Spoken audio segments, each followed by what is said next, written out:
திண்டுக்கல்லில் ஆன்லைன் வர்த்தகம் மூலம் வாலிபரிடம் ரூபாய் 39 லட்சம் மோசடி. பெங்களூருவைச் சேர்ந்த 2 பேர் கைது, சைபர் கிரைம் போலீசார் நடவடிக்கை.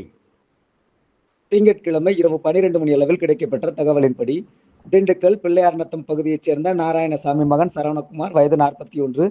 இவரை சில மாதங்களுக்கு முன்பு வாட்ஸ்அப் மூலம் சிலர் தொடர்பு கொண்டு, ஆன்லைன் பங்குச் சந்தையில் தாங்கள் கூறும் நிறுவனங்களில் பங்குகளை வாங்கி வர்த்தகம் செய்தால் அதிக லாபம் கிடைக்கும் என்று ஆசை வார்த்தை கூறினர்.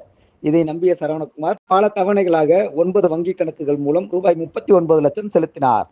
அதன் பிறகு ஆன்லைன் வர்த்தக இணையதளம் தானாக முடங்கியது. தான் ஏமாற்றப்பட்டது உணர்ந்த சரவணகுமார் திண்டுக்கல் மாவட்ட காவல் கண்காணிப்பாளர் பிரதீப் அவர்களிடம் புகார் அளித்தார்.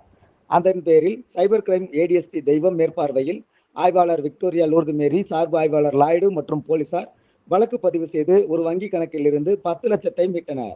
மேலும் இது குறித்து விசாரணை மேற்கொண்டு வங்கி கணக்கு வைத்திருந்த பெங்களூருவைச் சேர்ந்த ஆயுஷ், வயது 20, கர்த்தா, வயது 20 ஆகிய 2 பேரை கைது செய்து அவர்களது வங்கி கணக்கில் இருந்து ரூபாய் 4,95,000 பணத்தை மீட்டு நீதிமன்றத்தில் ஆஜர்படுத்தி சிறையில் அடைத்தனர்.